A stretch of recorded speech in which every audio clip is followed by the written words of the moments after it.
Thank you so much, Sister Ranjan and Sister Jyoti, for your lovely welcomes as always.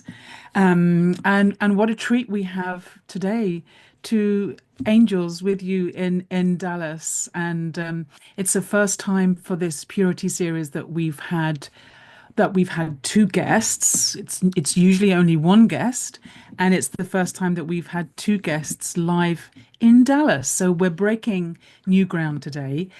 So really wonderful for us to have this special time together to discuss this great topic. Before we get into it, is it the first time for each of you that you're in Dallas, or have you been before? And what do you make of Tapasya Dam and the whole Dallas family there? Let's start with you, Sonja. Yes, it's my first time in Dallas, and I've been to the US, but only to New York. And so I'm very happy to be here in Texas. And this is a beautiful place, and it's big, like everything in America. And I'm enjoying very much here. And what about you, Enrique? Yes, for me, it's also the first time here in Dallas, not in the USA. And it's true that it's a big place, but there are also big hearts running this place. So I'm really full of love and with a lot of blessings from all the family here. And you can physically see the family in front of you, so that's lovely, giving special darshan.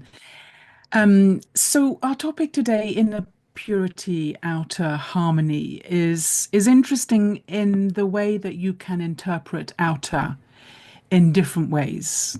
And I'd like to begin with how we interpret outer when it comes to our own individual selves. How does the inner purity within us match what people see on the outside of us? Because I think very often on a spiritual path, we see examples around us of how spirituality looks. And sometimes we can give the impression from the outside that everything is really harmonious and as beautiful as we're making it look. But on the inside, it's a different story. There's a lot of struggle and challenges. And I wonder how that journey has been for you from the beginning, when perhaps it wasn't so easy, to now. Do you feel that there is a real harmony between what is going on the inside and what you're presenting on the outside? Let's begin with you, Enrique. Yes, I think it has been a long journey and it has had many phases.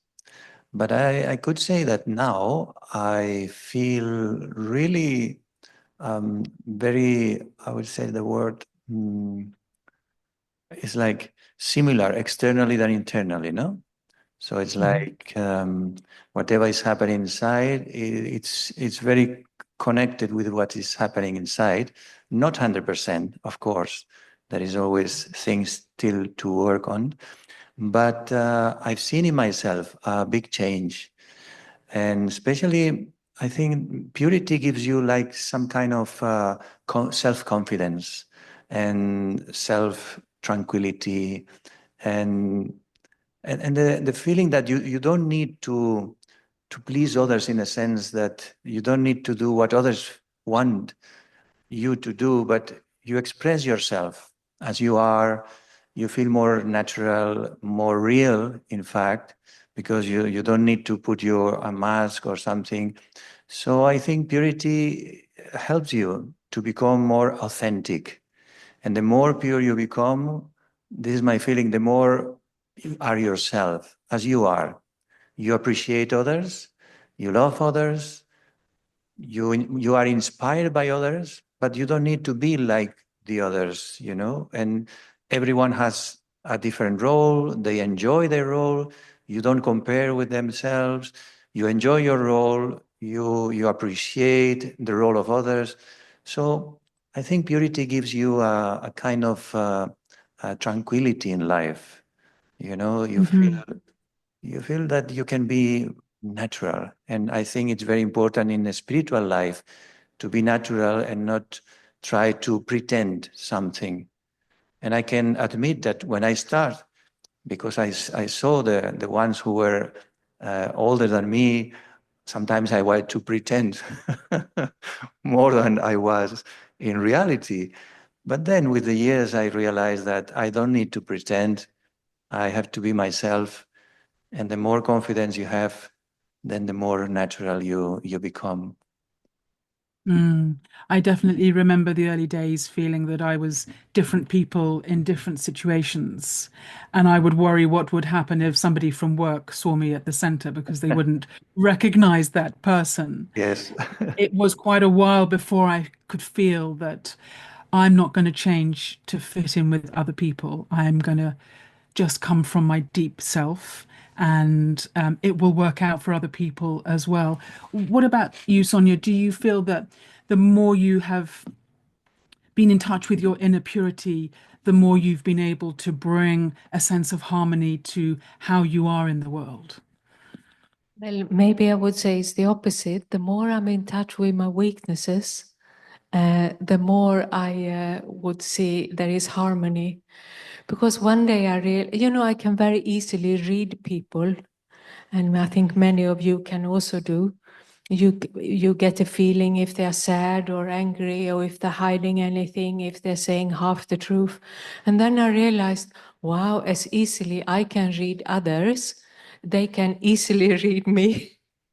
I'm like an open book when I walk around. And to be honest, I think all of us have about 5% that we don't share with anybody, maybe not even with God. And that's okay. Maybe we are not aware of it, but there are certain corners in our personality which we are not very proud of. And that's even if you meditate or don't, I think it's the same for everybody. But what was a big turning point for me to have this harmony is that I accepted and embraced myself as I am, with my ego, with my weakness, with my anxiety, whatever. And I said, this is how I am. So it kind of take it or leave it thing with other people. And when I embrace it in myself, I can very easily relax with others because it doesn't really matter if they see it or not. And the thing is, if you get criticized and someone says to you, oh, you're very egoistic, I can say, yeah, I know, I'm working on it. Can you help me? And that's a kind of diffuser that sort of remove all conflict, because if I haven't been there to accept it in myself, yes, I have ego and it's okay, I'm working on it. If other point it out to me, I will react if I haven't accepted it. But if I have accepted it, I can use it as a tool to make friends with others. I think there has been a change in the Brahmakumaris family over recent years, that we really value authenticity and being genuine, being your real self. And in the early days, when we had the examples of all these daddies in front of us who had done years of deep work on themselves and seemed to just glide through, and we felt we had to be the same as that. And yet often we weren't being true to the part of us that was really struggling with that, or really wasn't that. Enrique, would you say that you have had to really accept parts of yourself that may not be so pretty, but you have come to terms with that, and that is now part of your outer harmony? Yes, of course. And I remember that I remember one class I was attending, and was one senior saying that a long time ago, and she was saying, yes, because now we have only subtle traces of vices. And I was thinking, oh, I'm not still subtle traces. So then I start to accept myself. And sometimes when I had to talk, I was saying, there are some souls, seniors like daddies, maybe they have had this capacity to change everything so quickly. I have to admit that I have not changed everything so quickly, but I'm on the way. So, and I want to do it. This is the main thing. And this is why I'm here, because I want to become pure. I want to transform my weaknesses. But it's not so easy for me. And then when you open yourself, you resonate with many other souls, many other people, and they come and they say, oh, it's the same for me. So I think we have to help each other because we want to arrive and to achieve the goal, but we know that sometimes it's not so easy. And sometimes some souls, they have stopped to continue moving forward because they don't have found this empathy, I would say, no? So I think the main thing is don't stop. Continue to move forward all together. And if something happened to you, let me help you. See, if something happened to you, let me help you. And if something happened to me, help me, please. But all together, we can reach our destination. Sonja, we're all of us traveling on our journey through the same world, and yet we all experience it very differently. To what extent do you think the world out there that we experience is a reflection of our own inner world and tranquility and purity? Well, I would say maybe there isn't a neutral world even, because I'm sitting here in the hall now and it's maybe 40 souls here and everyone has a different angle on me. So I'm looking a little bit different to each one of all of you here. And online, yes, everyone has different camera, different lens. So actually there is, if you want to describe me, I'll get a different description just in this very moment on the outer self. And I will interpret the world according to my own attitude and to my own experience, to my own, life. So there is no neutral world in a sense. We all have a different attitude on it. But not only that, I have also created the world I am in. So because my thought leads to my decisions, leads to my outlook, leads to my attitude. So you can say whatever feelings I have on the inside, that will be part of creating the world I'm in. My relationship to other people, my relationship to nature. So for example, if I'm in a conflict with somebody, I have also created that somewhere. I have created the good things I'm in, the bad things I'm in. I'm part of it. I'm not separate from what's happening to me. Whatever is happening to me is I have a part in that. And if you want to take it to the bigger world, you can say that in a collective sense, now we experience so much climate change and air pollution. So the pollution in the world is a reflection of the pollution in our mind. Or the garbage and plastic pollution, it's a reflection, although the waste and garbage on our inside. So the world is actually a reflection of the collective consciousness of people. And even though I'm just one person out of 8 billion, I still have a part in it. Mm-hmm. Very beautiful. And, in a way, what we're saying is that whatever it is that we're experiencing in the world around us, all that is doing is showing us what is not yet complete within me. Because if that was complete within me, I wouldn't even notice it. I wouldn't even see it or experience it. So the outer is a really good teacher for us because it is constantly showing us where we still need to work on ourselves. And I'd like to move on in a moment to talking about outer in terms of relationships with other people. But before we do, Enrique, because I know you've thought about this quite deeply, when we say inner purity, that's quite a broad term. For you, does that mean a purity within our mind? Is that a purity within our intellect? Or is that a purity within what we call the sanskaras, the personality traits that we learn and carry with us throughout our lives? Where actually is that purity taking place? Oh, difficult question, eh?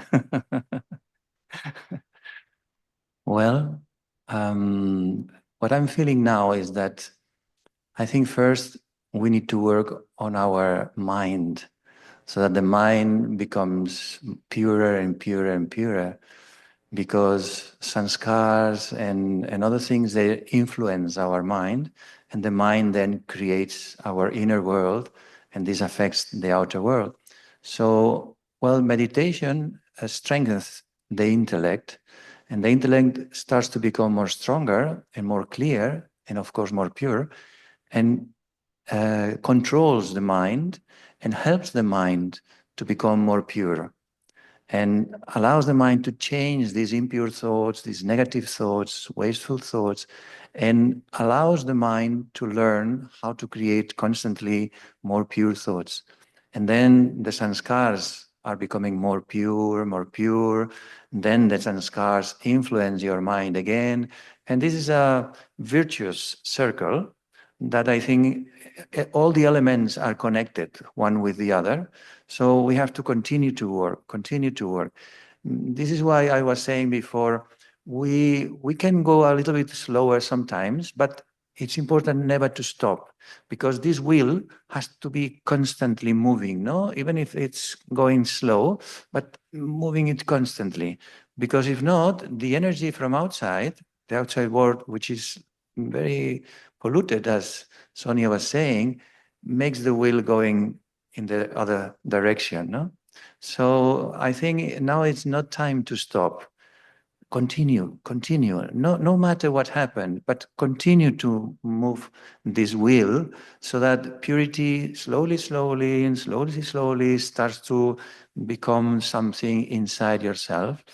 And I observe also in myself that when you continue and you are constant, things are happening when you are not expecting them. No, it's like suddenly you feel more at peace with yourself. Suddenly you feel your mind more clean. Suddenly you feel one day that you are less burdens in your mind. So you cannot say exactly how it happened, but it happened because you are practicing one day, another day, 1 year, another year, no? And then things are happening. So we have to have patience with ourselves and constancy, and things are happening. This is what I've observed in myself. Things are happening, but we need to continue to move forward without stopping. The analogy I like here is of trying to whip cream into thick cream. You keep whisking and it seems like nothing's happening. It's not getting any thicker. And then very suddenly, in the space of 3 turns, it suddenly goes thicker.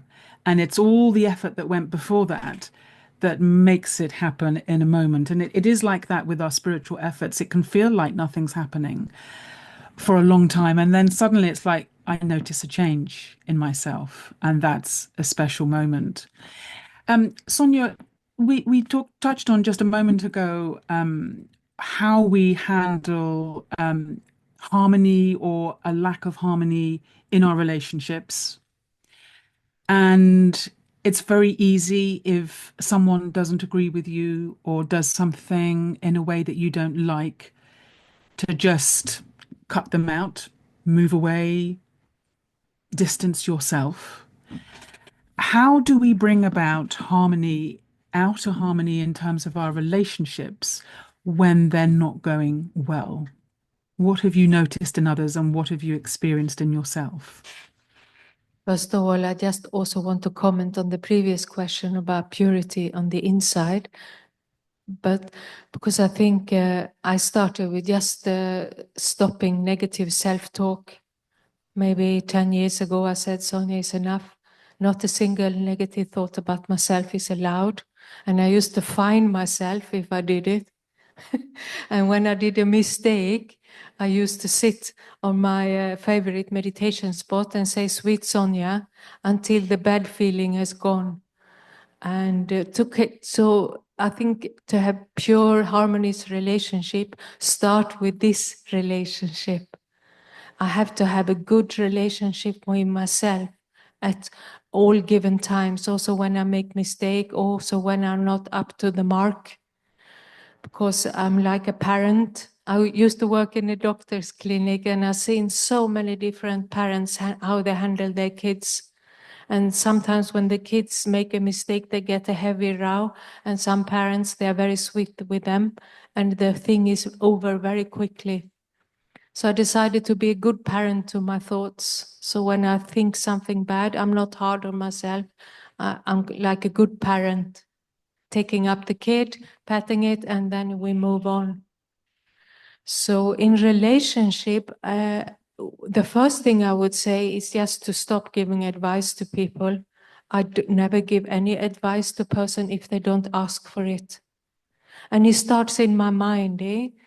So sometimes you see people and you want to tell them what to do, but you don't. But not even that.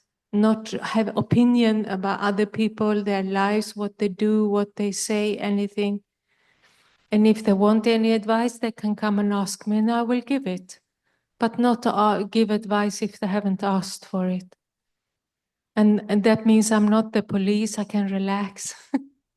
And if I allow myself to be as I am, then people can relax in my company. And they can also be as they are. Actually, there was one person who's very close. She noticed this change in me and she said, "Sonja, because you have become a good friend with yourself, I can have also become a good friend with myself." And which is a very nice ripple effect of having good friendship with your own self. But of course, Philippa, conflict happens to me. It happens to everybody with others. And there are many different methods you can say. But, you know, I have a secret. I like crime series and thrillers. Sometimes if I need to relax, I look at a crime series. But, and to me, if I meet a difficult person or if I have a conflict, I take on the attitude of being the detective.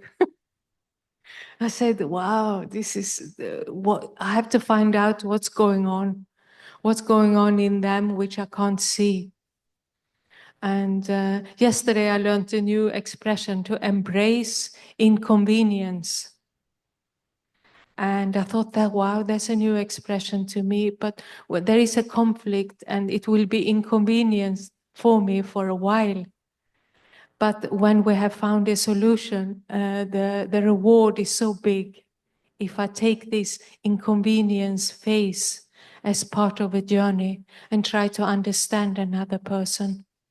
So listening is very important, listening between the words and try to find out where are they actually coming from. That's really, really lovely. You said a moment ago that if there's something going on in the world around you, that somehow you are connected to that and you are part of creating that.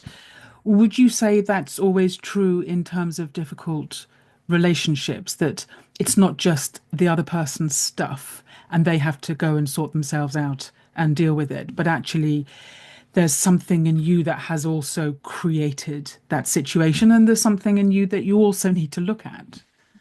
Because all feelings I have, I own them. My feelings is my property, you can say. So if I have if I get hurt, that's my responsibility. My hurt is my feeling, whoever caused it. Or if I get upset, that's my responsibility, it's my feeling, and someone triggered it. So it's about me. And so if it's about me, I have definitely created it. And we all know the law of karma. So if someone hurts me, it maybe means in some time, in some life, at some point, I have hurt them. So there is this wonderful healing methods in relationship where my first thought is, I'm sorry. And then I'll forgive you and then I send you good wishes. But I feel the forgiveness part, often I have to forgive myself for ending up in this situation. I think that's more effective than forgiving others, because actually I don't need to forgive them. I say I'm sorry, I apologize, whatever I've done in the past, and I forgive myself for reacting. And then I send you good wishes. So there can be resistance to forgiving the self or to apologize, and I have to embrace that and live with it. Take a deep breath and send love to the situation. Very beautiful. And Enrique, is that resonating with you as well? Yes, yes, completely. And I would add to that the word diversity has helped me a lot in relationships. And it took me a while to understand that every one of us is sometimes is completely different, not a little bit, sometimes it's very different. But this is life. This is the world. Everyone has its own way of understanding things, of putting things in the right place or not right place, to cooking in one way or another. So many different things. So I was working on myself to, not to think that the things that I am doing are the right things, or the things how I see the world is the right way. No, this is my way, and it's I'm comfortable with it. But other people see things in a very completely different way. So I think to accept others as a different person than you is very important. And this is a deep work, because it's not only acceptance. I heard once the expression radical acceptance. It's like you don't put any excuse, no? It's radical acceptance. This person is like this, accept it completely. Of course, if you need to have a conversation because you need to, manage something or do something, it's important also to communicate and to have, but always with good wishes and a good energy. I remember that one person was saying to me about Daddy Yankee, because I asked him and I say, Daddy Yankee correct you sometimes? And he said, yes, he had correct me, but he never changed her feeling and her face. He was saying things to me with a nice face, with love. So I was not feeling correction. I was feeling love. And I was reflecting on myself. And sometimes what I've done is my face has changed, my feeling has changed, and I try to put a nice voice. But the people pick up the vibrations that you have. And they have said to me sometimes, Enrique, what you were saying, you're right. But the way you said to me, I didn't like it. So this is the thing, no? That vibrations are more important than words. So we need to prepare ourselves with good wishes, with good energy. And then, yes, we can communicate, we can say things, because it's important sometimes, especially when we live together, no? We have to arrive to some kind of a consensus, no, of the things. But on the other side, to accept, really to accept the other person as it is, as he or she wants to be, and focus on myself. How do I want to be? How do I want to act? How do I want to respond? So the focus has to be again and again in myself. There's actually a real freedom in radical acceptance, because you're just at peace with however the other person wants to do it. You're just at peace with that. But I wonder, Enrique, where you stand with this point that Sonja made of not giving advice to others, not telling other people what to do, not even forgiving someone if they've clearly done something that hurt you, but just send love. Do you find yourself in situations where you do have to give advice and tell people, or can you always do that just by holding in your heart a pure thought, and they will eventually blossom into a nicer way of being? Yes, I've observed the more I create these good feelings, the more effective it is. And the more I give, or the more or the less I give advice, it doesn't work. Especially also with my daughter, I've learned that many years back. Because I tried many times as a good parent, no, with father, to say something to her, and she was immediately reacting. Oh, let me alone. Don't say this to me. So then immediately I realized, oh, this was not a good thing. So now I just say to her in a jokingly way, for example, I remember, well, not long time ago, she was a little bit stressed, no, because she was selling her business and so many things. And she was feeling stress and anxiety. And then I said to her, just I want to remind you that your father is doing meditation. So you can talk to him if you want, and maybe he can help you. You know, it's not that say you have to do meditation. No. It was like, in an indirect way, and just like throwing something. And if you want to take it, okay. If not, you don't take it. But I've learned through the years that it's true. When you give an advice, what you need to do, what you have to do, doesn't work nowadays. People react immediately. They protect themselves. They shut out, no? And then you don't have the opportunity to influence them because they create a distance with you.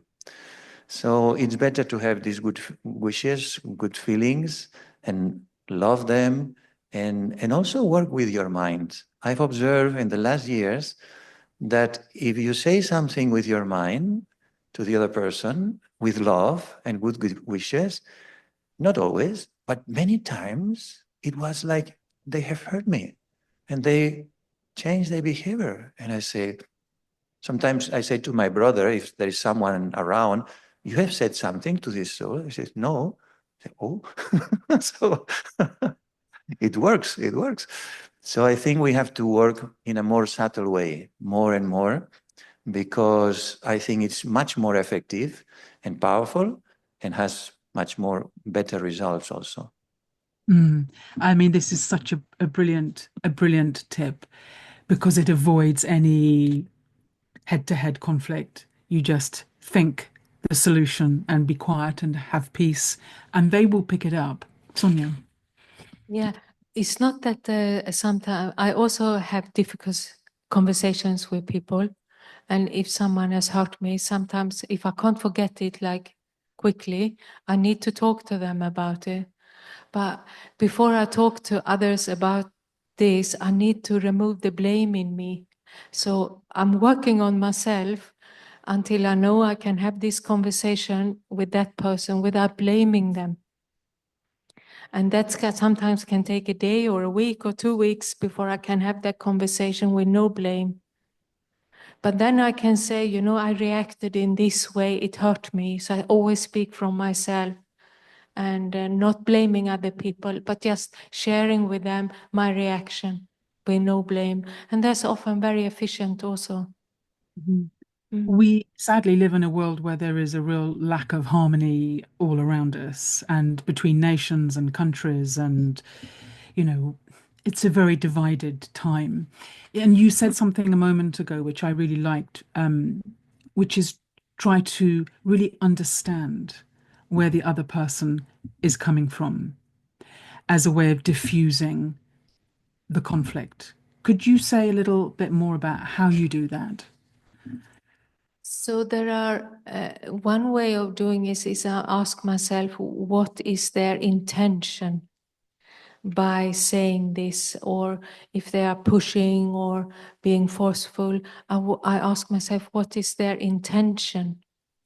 And often, and you can also ask them, and for most people, they have a positive intention. They want to have a good result. They want to have a beautiful program. They want to have something nice, and they think it has to be done in this way for it to be nice. So if we agree on a successful outcome as our intention, then it's easier to work through how to do that. And when we agree on the intention, it's very effective, I find. But I could not guess always others' intention. I have to ask them. And that conversation is often a positive conversation, because we become self-reflective when that question is asked to me and where they're coming from. But then if I want to work on it even deeper, many of you already maybe work in this way, but if I see weaknesses in others, or if I see their problems, I find those same weakness in myself. If I see someone being pushy, I will find my own pushiness, and I would work on my own pushiness, and I would become at peace with it and replace it with some harmony. And when that work is done, the pushiness in the other person is also gone. And Again, bringing it back to yourself all the time. yeah, all way long. But it doesn't mean that I can't speak up in between.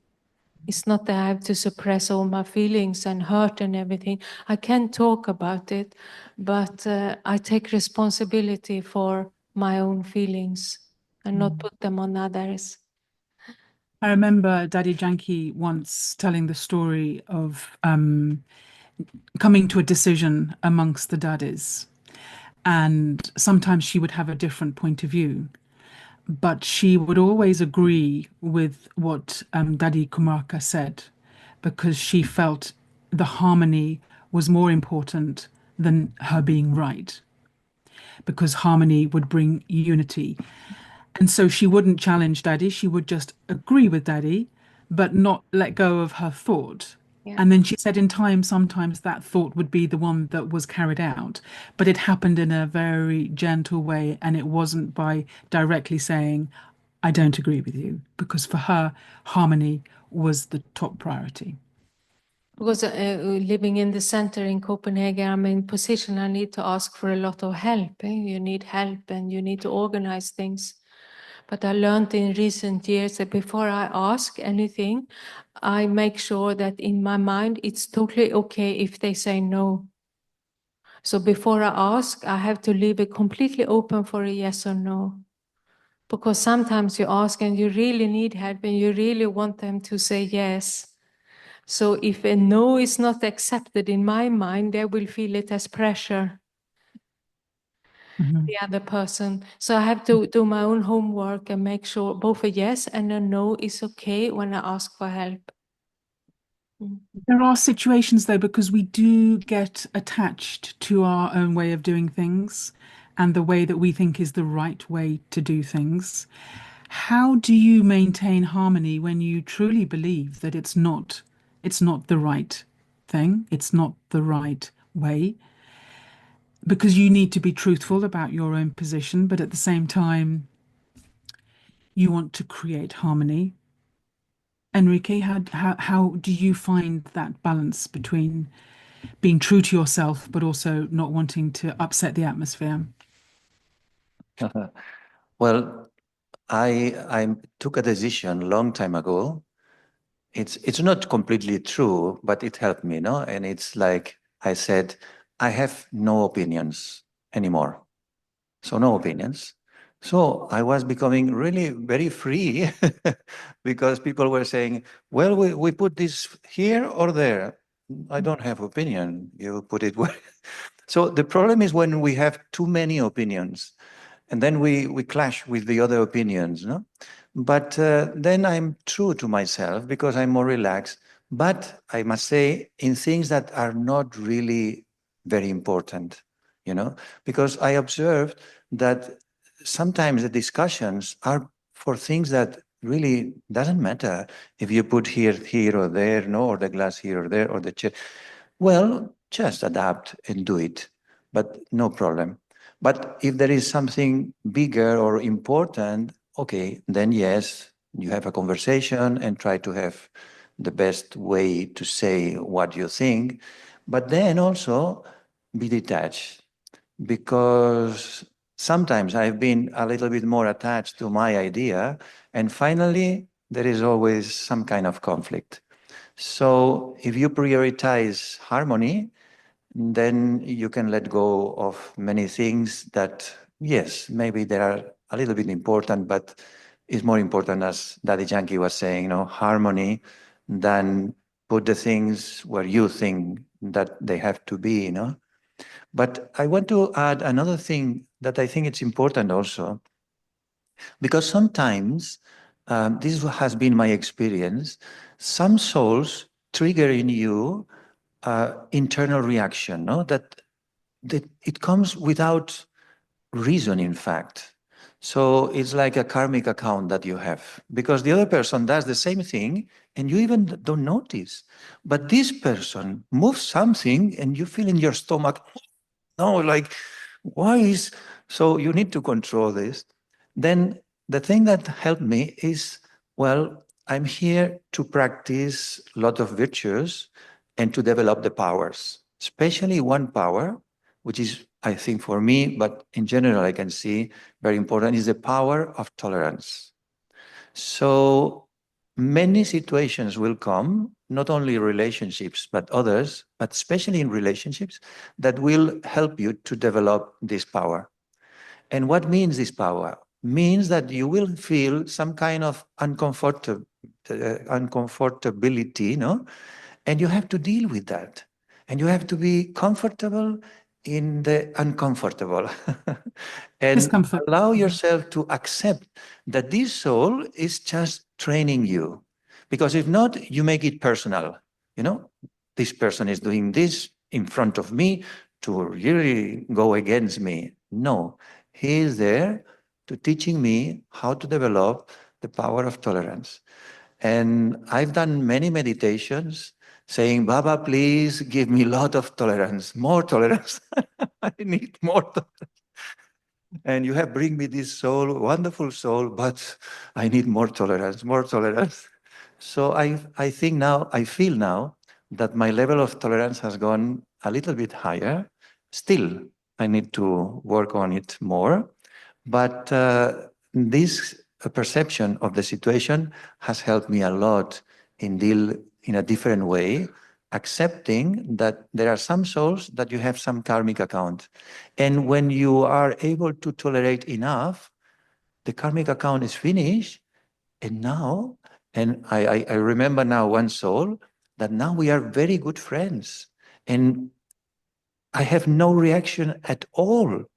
But years back, oh, it was, moving me, everything. So we need to settle these subtle karmic accounts and then develop tolerance and then become friends again, because it's something that is from the past and you can feel it and sense it very clearly. And the one thing is settling the karma, but also you've probably changed yourself. And because you have changed, somehow the problem just isn't there anymore, because it takes two. It's like a seesaw. And if you get off the seesaw, there can't be any up and down because you're not playing that game anymore. Sonja, we've talked about harmony in terms of our inner being and harmony in terms of our relationship with others. I'm wondering, because I know you work in the field of environment and you're very active in raising awareness.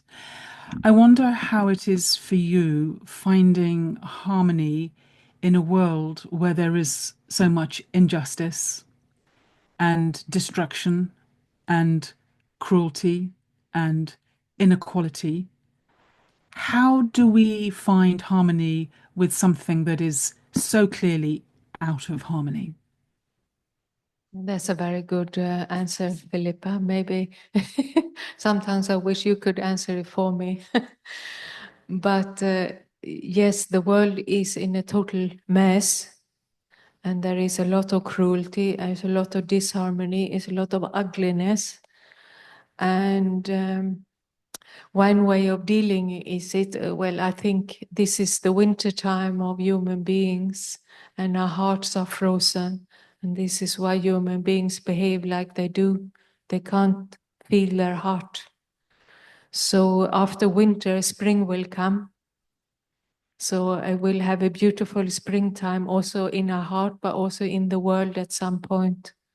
And to take this overall perspective on the world helps me a lot, to say that this is a temporary phase and it will become better. And I can help in creating this future world of harmony. And one way that I can help is just to be caring and kind to whatever person I meet or whoever they are. And I often take a nursing attitude. I'm thinking the world is like an old lady in the old lady's home. She's in the critical care at the moment, I would say, intensive care unit.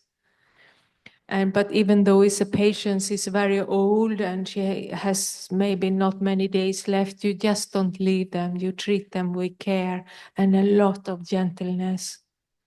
So the world is not functioning, and I need to treat it with care and kindness. And if my care and kindness is only for other human beings, then it's not very deep, right? That won't take me very far. So caring is a way of living. So I'm caring towards matter, towards animals, towards trees and plants. And I'm also caring to those who create disharmony and ugliness and pollute. Because that's the way I am. I'm a caring person. I tell myself this. So that kind of gives me hope and enthusiasm to carry on and to be able to watch the suffering. Yeah.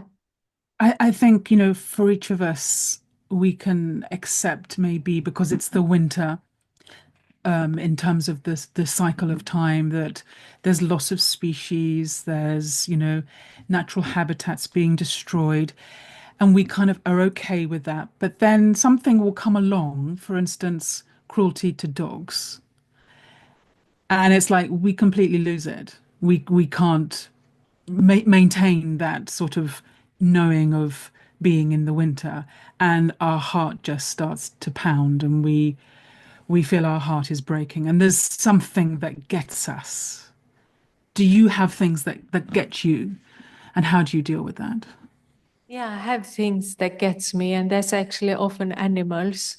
And you mentioned the dogs, so it's very appropriate for me because, in a sense, human beings, they do have a choice. But the dogs often, on the animals in general, they are dependent on us, or cruelty towards children, for example. And I have to take this up. The thing is that I know I can do something.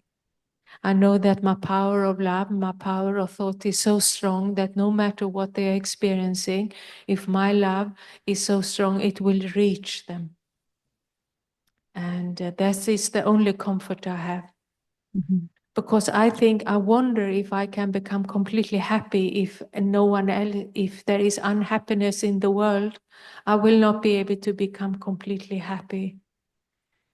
So I have to be part of the healing procedure and to make myself and the world happy and loving again. Mm. And it's not their fault, right? Yeah. It's not their fault. So in a way, I take responsibility. Yes, I was part of creating this. I'm sorry. I say in my mind, I'm sorry.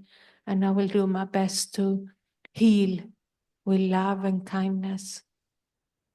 And maybe there was a time when you were part of the cycle of cruelty to animals without thinking about it. And, you know, we've all been, you know, part in some way of that. So again, it's about bringing it home to myself and how I live. But Enrique, I wonder about this this call to action, because we have this practice of being a detached observer, seeing and being detached.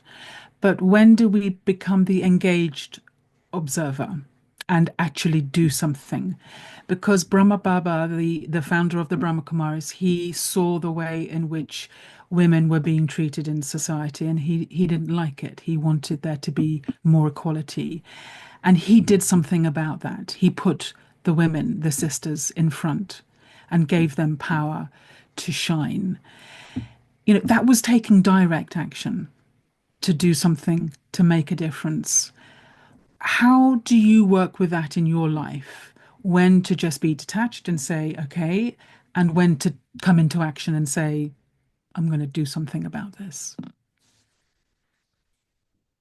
I always ask myself this question, what can I do?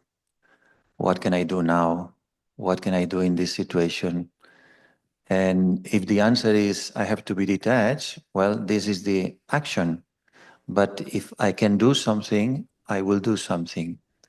Because I think this question is very important. Instead of complaining, instead of suffering, what can I do? At least a little thing, or a comment, or give something, or create good thoughts, or create good feelings. But I need to do something, you see? So I think we have to ask these questions many times in different situations, because at the same time, to be the detached observer is also a good practice, but not, it doesn't mean that you don't act. You are not engaged too much in the situation so that you can be the observer, so that you can realize what I can really do to help in this situation. Because sometimes if we get too much involved emotionally, then we lost ourselves, and then we do something that maybe is not the right thing. But being a little bit detached helps you to really connect with what's important in this situation or with this person, and then give this person what he needs in this moment. No? I work as a coach, so I listen to many people, and many people explain their story, no? And sometimes there are very tragical, difficult stories, and they start to cry, for example. So at that moment, I become the detached observer, because if I connect with their feelings and both become sad, there is no help. But I'm completely detached, not happy, not sad, detached. And just I try to look at this person as nothing is happening, as the potential that he has to overcome this situation.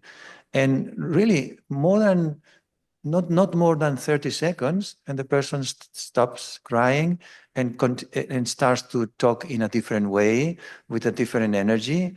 So we can do a lot with our vibrations, with our good feelings, with our internal purity and power, just with our mind and our thoughts. And I think this could be a very important act of charity that we can offer.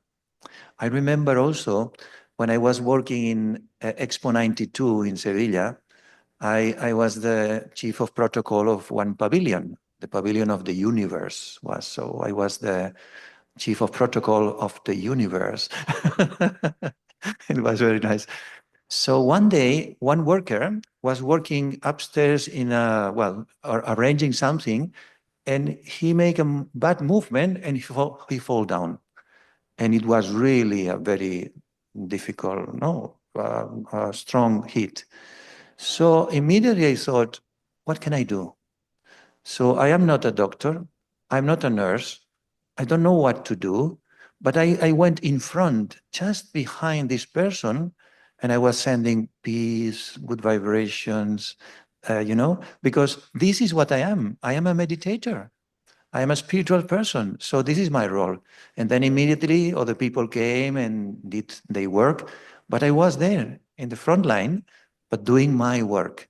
So many times I ask myself, if something happened, what can I do? So who am I? I'm a spiritual person. I'm a meditator. So I need to offer my services, and these are my services, no? So I think we need to be very clear what is the service that we can offer. Because if I try to be a doctor and I don't know, maybe I make a mistake. And if I try to be a nurse and I don't know how to treat this person, I will make a big mistake, maybe. So it's also very important to reflect on yourself. Who am I? Also regarding your activity, and what is my service that I can offer? So this helps me a lot to discern what to do. It's a very, very good point, because what's really important is we don't rush into doing something because that might not be the right thing. So just taking a moment, reflecting on the situation and making a decision without emotion is often very helpful. We're going to take some questions from those who are in front of you in the hall in a moment. So please be thinking about your questions. But a final question for you, Sonja. This point on when to come into action to make a difference and when to just send good wishes. It's a point that often comes up in relation to the environment. People see what is going on and it feels such a huge problem. And they say, what can I do? I'm just one person. But by making a difference in the life of one person, you are affecting the whole. You're changing the energy field, you're changing our human behavior, our consciousness towards the environment. And even just one person making a shift, that does matter. It makes a difference. How much of a change have you seen in people realizing that they can make a difference just by being one person? That's a good question. I think those who realize that they can make a difference, even though they are one person, they are often very hopeful people. They are the happy people, because the opposite is to be hopeless or to be powerless. And because if I'm hopeless, then when does hopelessness comes? It would come when I don't feel there is anything I can do. I'm cornered, or I have no tools, I have no way to move forward, I have no power to move forward. That's when you become hopeless. But as a spiritual person, as Enrique's very beautiful mentioned, there is always an action I can do when you know the power of thought. So I'm practicing on my mom. She's 89. She lives alone in the forest, and she's such a stubborn old lady, and she complains a lot. And she complains a lot about the world, about other people. So I'm practicing on her to change her view on things, on the world, on her age, on other people. So she's a very good practice board for me. But I know that when every one person feels I can make a difference by just changing my thought, you can see a change in their energy level. The energy level rises, they become more happy, they become more inspiring, they become more hopeful in general. So I think if we just look around us and you see happy people, they would have taken responsibility for their action, and they would understand the different levels of actions you can take, that it's both physical and mental, both are actions. And you need both of them, actually. I need to also change practical things in my life, so there is a correspondence. And it always feels better to do something rather than to just sit there feeling bad and not doing anything. It's always to take some positive step. So I don't know if we have microphones in the hall, or if anyone is sat there with a question that they would like to ask either Sonja or Enrique. If we could take a question.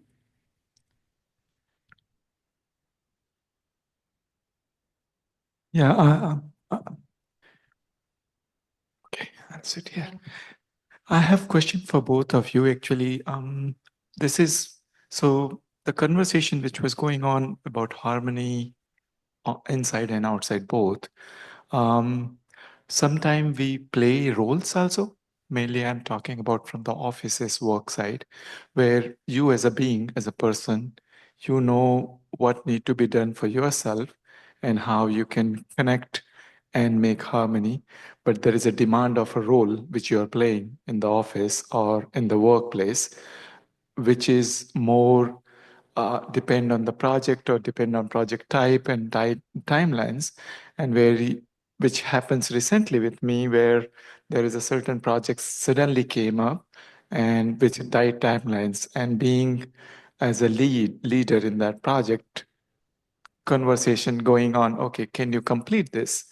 And the thing is that, like, because the role is demanding, it started, the other souls were defending themselves by ignoring that I will do later or this. And this role of me is start giving multiple options. Try this way to do this or try this way.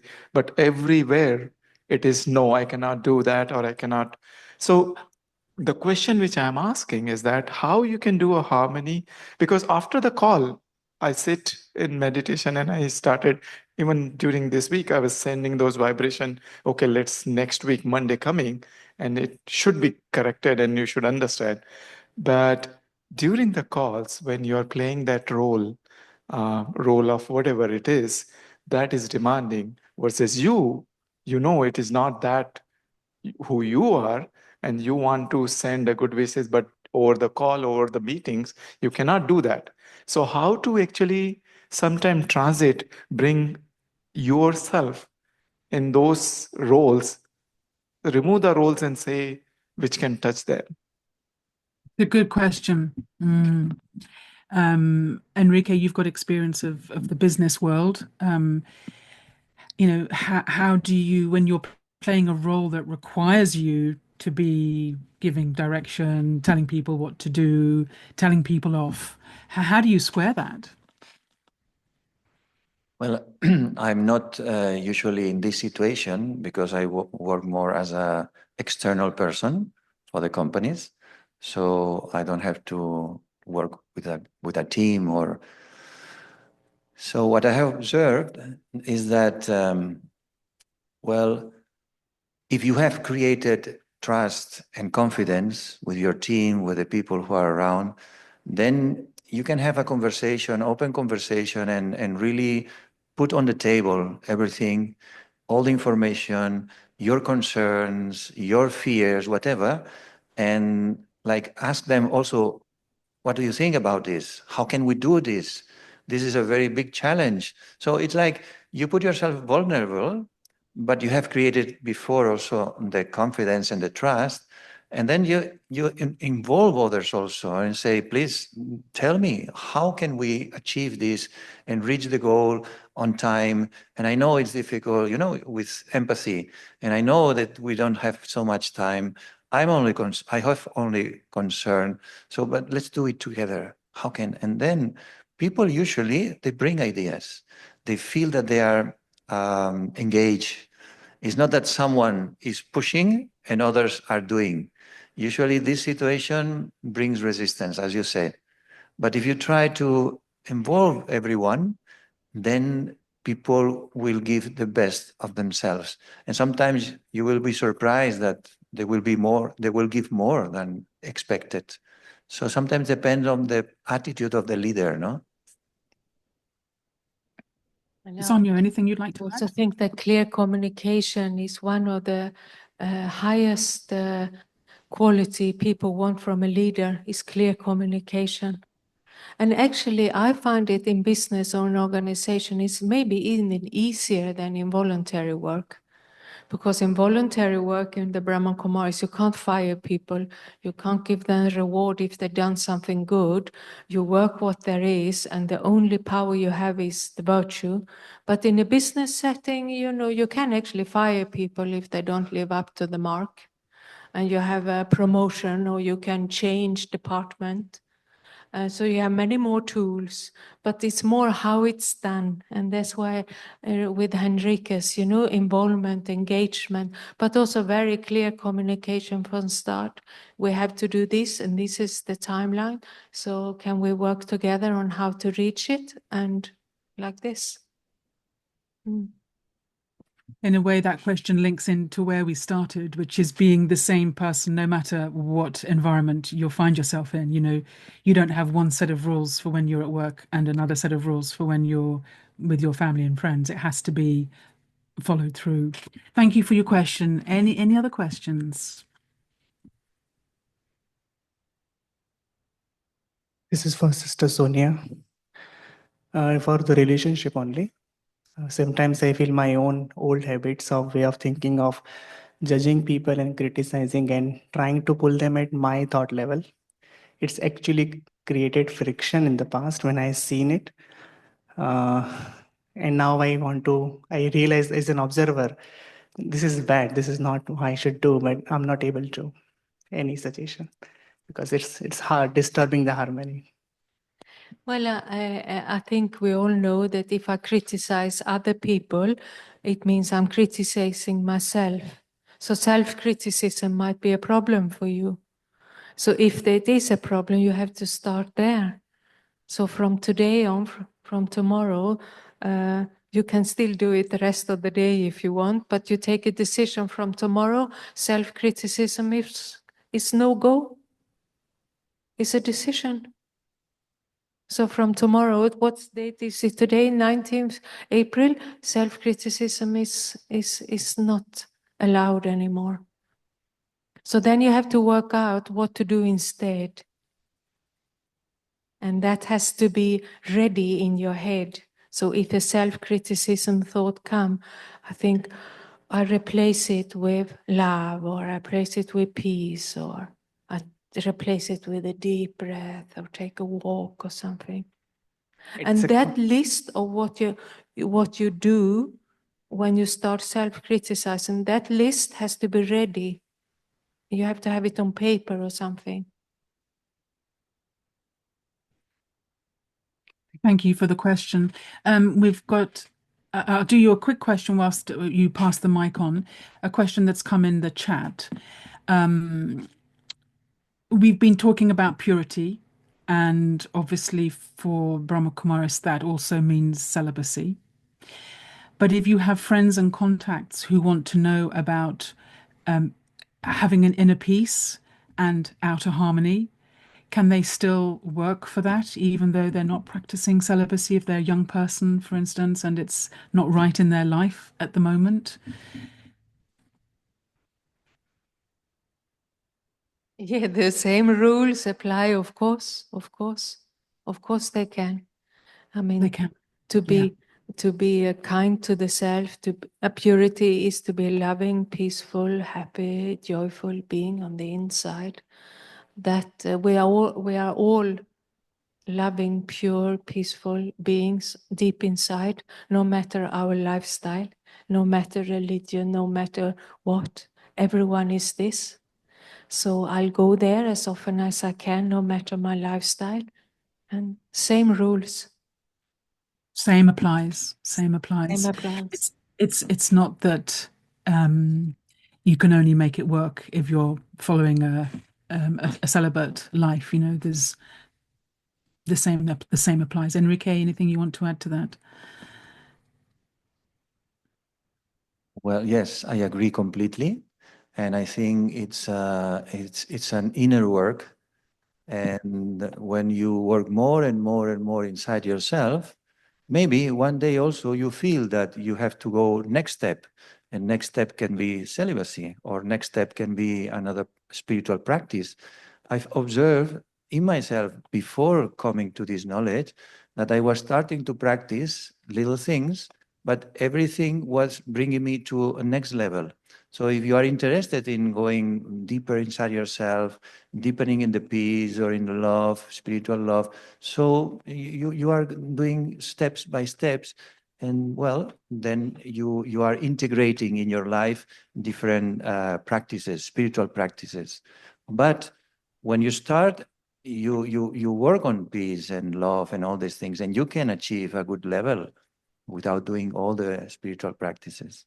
So you need to But be also, of yourself. you Yeah, know, purity is a journey that we're on exactly. whilst we're still alive in this body. Yes. It's not that the practicing of trying to connect to your purity comes to an end if you make a decision to be celibate. It still carries on. It still carries on. Yeah. I think we had another question from the room. We have been told that we have to be an observer whenever the situation arises. It is very easy said, but when the situation is for you, yourself, and you are in that situation, and now they says it's a part of drama, or it says you have to be just an observer, be a nara from it.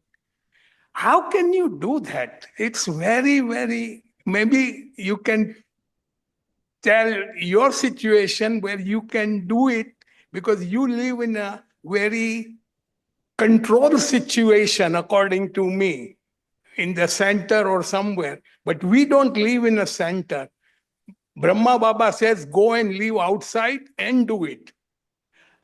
And he himself was also inside the center too, all the time. Then how we can do it? It's very easy. For me, yes, I can do it for 1 second, 2 seconds, but after 5 seconds, it just comes out. And how you control it?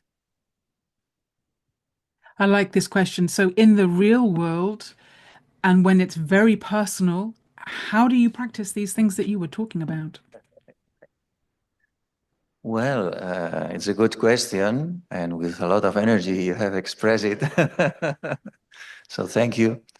One of the things that we learn in the spiritual path is that things need a practice of a long period of time. So nothing happens very quickly. So we need to practice first, be detached from our body, our emotions, our things, whatever happens inside. And this is the main practice for a long period of time. And when we do this for a long period of time, when something happens externally, then we are ready, we are trained. Doesn't matter if you are in a center or outside the center. I can tell you that I've lived situations in the center that maybe you have not lived in your home. So it's not the place, you know, it's whatever you have to live. But the more you train yourself with the stage of being detached from the body, what we call bodiless, no, incorporeal, this is the practice that we need to practice again and again and again and again for a long period of time. Because when things happen externally, we will not have any control. So the only control is just to be inside and to be detached. I explained the other day, but I can repeat now, that I had a motorbike accident. But before having the accident, few meters before, I saw an accident of motor car accident. And I had the thought, what would happen if this happened to me? I would be able to be peaceful, or I will react, or I will cry. 20 meters later, a car came to me and I was flying. So I broke my wrist and I was seeing stars, everything black, and I was laying in the floor, no, in the middle of the road. The motorbike was I don't know where. My papers and everything was I don't know where, and people were shouting and moving around. And I was saying, well, now the situation has arrived. What can I do? Let's meditate. And really, I was surprised of myself that the practice for a long period of time, I couldn't practice. And I say, I'm a peaceful soul, Baba, help me. I'm a peaceful soul, I'm a peaceful soul. And everything was so smoothly, so good, so perfect. Everyone was helping me. They called the ambulance, they took my papers, they took the car, the motorcycle, they bring me the papers to the hospital. I was thinking, what is this? Everything was moving around so nicely.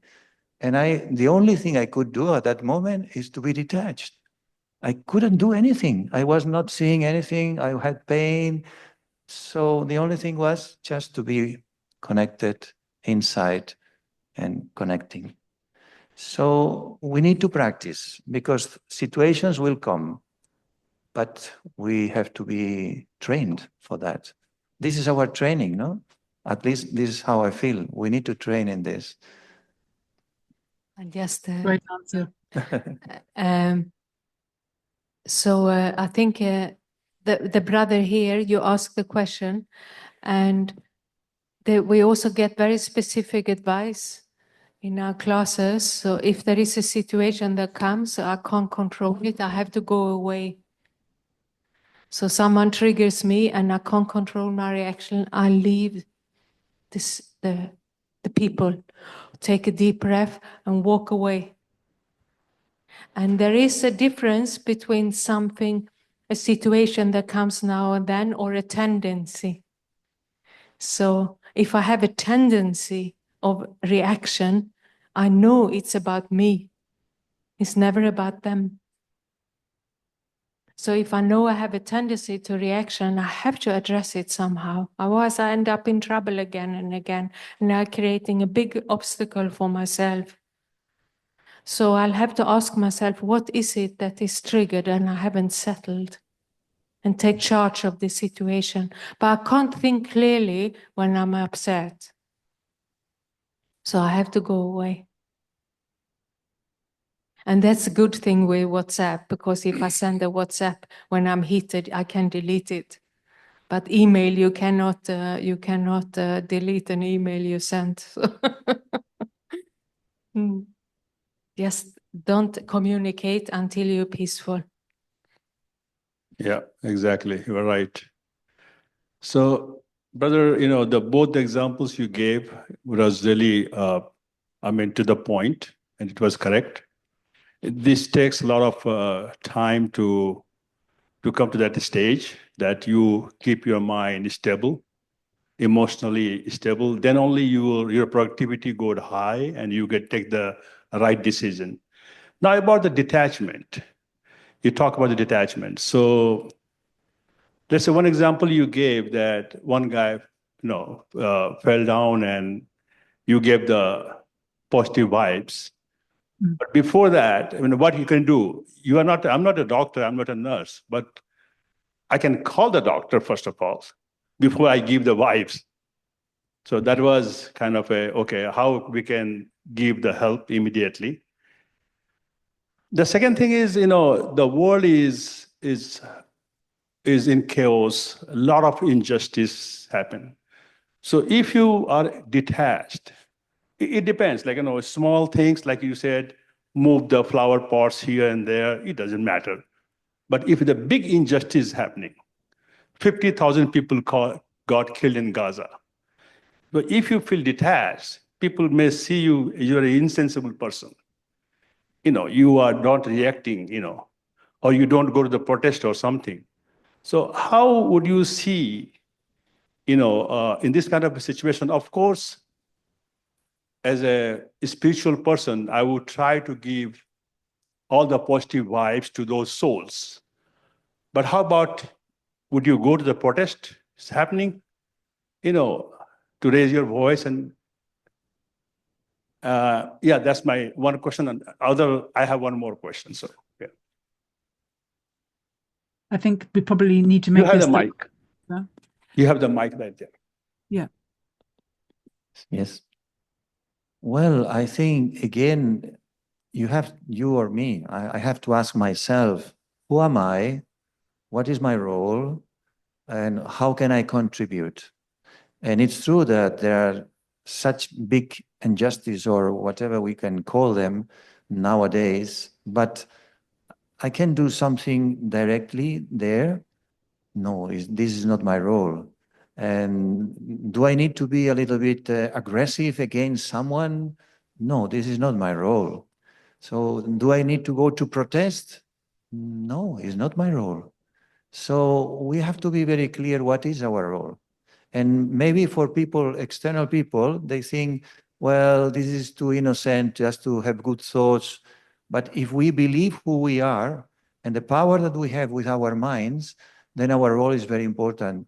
Maybe it's the most important role that we have to play, because people are constantly creating conflict with different ideas and different positions. So this creates more violence, no? More conflict, more energy of the energy that we don't want. So I have to constantly go inside and be very clear, who am I? and what is my role? You know, and for me, maybe I'm wrong, but for me, my role is to really bring good vibrations and light to these souls and to the world. And I feel that this is reaching them. You see, this is, and I feel that they are reaching and helping them and giving them hope. But I don't get into the fear or the judgment or against one or the other. I understand that I don't have the capacity to understand exactly what is happening. So then I don't think, I just act and do my role, you know? So even if you don't want to go to peaceful protest, Even peaceful protest, if you want to go? I don't know. I don't know if the situation arrives. I will decide at that moment. Now I don't have a response because these things happens in the moment, no? So if I feel that it's right to go, maybe I go. If not, maybe I don't go, you know? But in the theory, I don't think too much. I only ask myself, what is my role in this situation, in this other situation, in this moment? And I rehearse inside myself many times about this. This is not something that I'm giving you an answer now. I've put myself in many situations thinking, what would I do in this situation? What would I do in this situation? And I'm not clear sometimes because that has to happen. So, but I'm preparing myself for what will happen, and I don't know exactly what, no? So this is I the, think. do you want to there's say one more something, question. Sonia? Thank you for the question. Thank you for the question. I suppose what you're saying in a way is the most important thing is that you don't let go of your inner peace and your inner stage, your purity, because if you lose that, then you've lost everything. So that's for you to decide what you can and can't do and still maintain that. Did we have one last question from the floor? I have one. So that's true, Brother Enrique, I guess, and I've been hearing you for past couple of days, very insightful lectures. I think something that I struggle a lot with is to differentiate with the power to tolerate and power to face, especially in the professional world, because, and I think I ask it every time, and I'm trying to still get my answer, what I can implement really. When do you know that you have to really face the situation, given, again, like brother said, sometimes it's your role, you have to play a certain role and not let people walk over you, and sometimes you of course have power to tolerate, that has to come into picture. So how do you decide that in the professional world? Well, it's not so easy to say like this in an answer because there is no theoretical line that you could say from here, no? But you have to feel, you have to see when to tolerate and when to face. But I would say, well, this is my feeling, no? In the professional world, I think you have to face more than to tolerate more. But to face with peace and with good character, no? Good behavior, not to face with anger. But I think in the personal, it's more, you need to tolerate more. But in professional, sometimes I see that people, they say that tolerate, but they are not facing, you know, because of fear or other things. And many times I say to this person, for example, talk to your boss. Well, you know, now it's very difficult because we are changing things and blah, blah, blah, blah. And I say, well, why? No, no, I will do it, but I will find the time. Means I will never do it. So my experience as an employee, when I had a thought in my mind, I did it right now. I didn't wait for anything.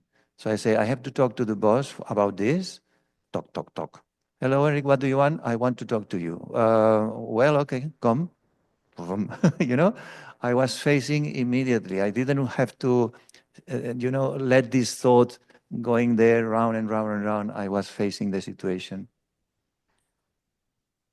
Sometimes you have to face first and then tolerate afterwards. Exactly. It's true. I just like to add that my experience with tolerance is that it's when it's pure tolerance, you don't know it's tolerance. So if I feel I have to tolerate, it's not pure tolerance, maybe then I need to face instead. I think tolerance is often mixed up with endurance. So I have to endure this person, I have to endure this person, I have to endure this situation, and now I can't do it anymore. That's not actually tolerance. Tolerance doesn't have a limit. Tolerance is a way of life with love and self-respect. And if it's not natural tolerance like that, then I most likely have to face the situation instead. If I feel I have to tolerate something, then I will have maybe to face it instead. Because it could just be suppression. And sometimes it's also like brother said, you have to talk to your boss, and like it just backfires. Not everybody is supportive, and they just tell you to, okay, just let it be, and like this is how it is, just go with it. So one, that doesn't work even if you try. And two, I know once you mentioned about being assertive also. Sometimes being assertive is taken as being rude, like even though you are straightforwarding, like putting your point very clear out there, but people think you're rude, although you're just communicating the point. Like how to draw that line also when you're communicating to your boss or to people or whoever. Mm. So if I have the same comment from people many times, I most likely need to change something.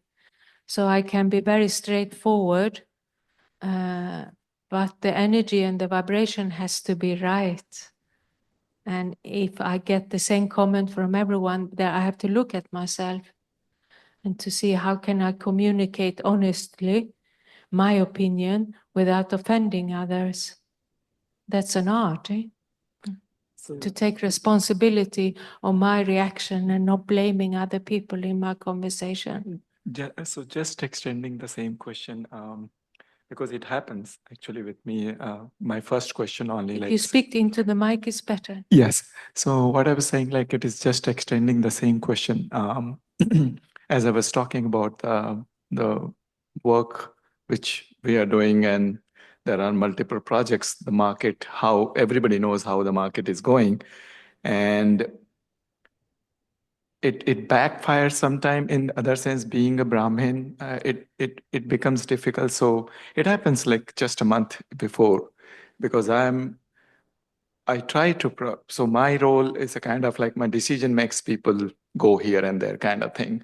Now we were working on a project. I was communicating and trying to be tolerate and going on. It is nothing working out. I talked to my boss one day. I said like, okay, it is not working out. Second, I understood he's fired.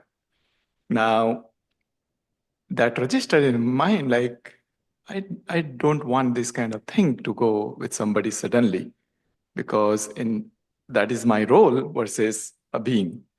And same thing is start happening again. And now I'm backing up myself. But because I'm backing up, being tolerant, it is backfiring on me. Because people are taking advantage because I'm not going. And I know if I go and take one step, they will be removed. So now it becomes like what to do. So that's where one idea I thought, like, I will not tell them for a couple of days, sending a good vibration, waiting for Monday tomorrow, start the business again and see what to do. And one thing which I learned, which in my career, 18 years, I never learned. My boss told me it is business. Now, yes, for you it is business, not for me. I don't work like that. And it is kind of like, which one to, should I be a being or should I be a role? Because if I will be a role, somebody will be losing the job.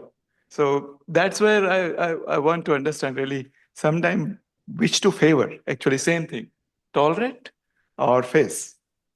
Mm. How long? I hand May over I? to Philippa here. You. I mean, I think we're kind of covering some of the same ground. And what I maybe will suggest at this point, because our time is up now, that we take this question into our meditation.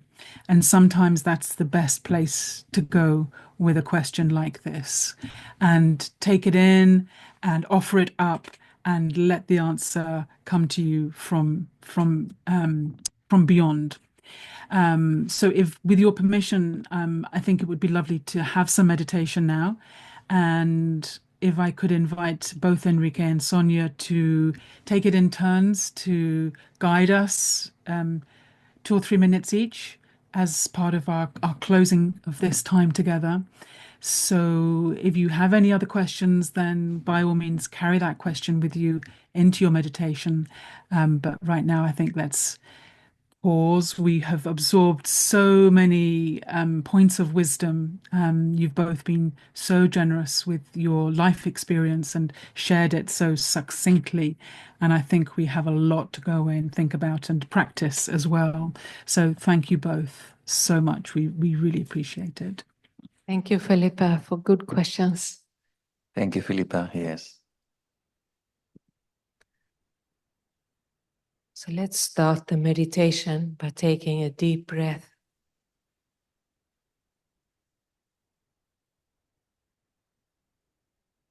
And I relax my body.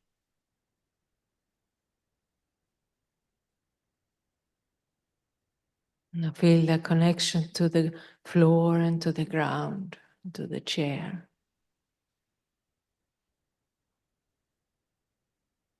And I let the whole body relax.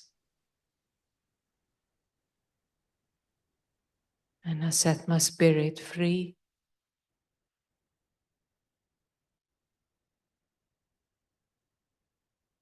I take my attention within and see myself who I really am. Beautiful star of light.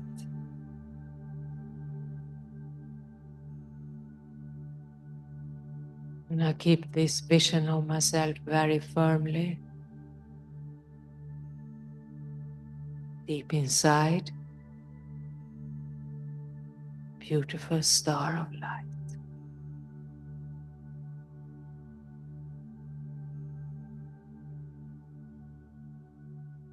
And I will always be this.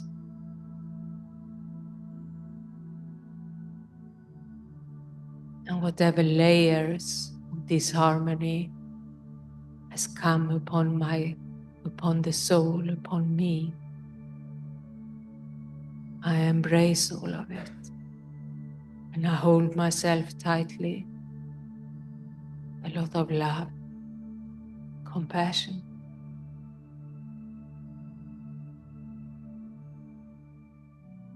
And I allow God's light to fill any gap, discrepancy, or emptiness.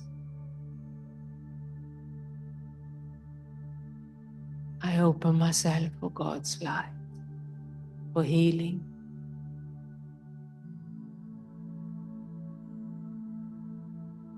And I know everything will be okay.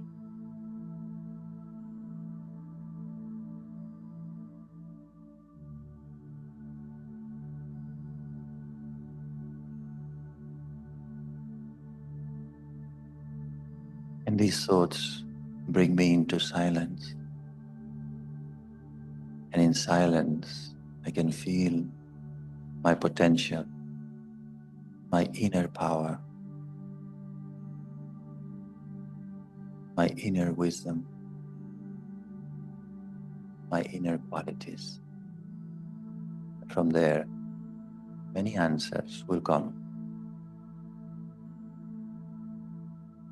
In silence, I connect with God's light and allow this light to fill my mind and to fill my heart.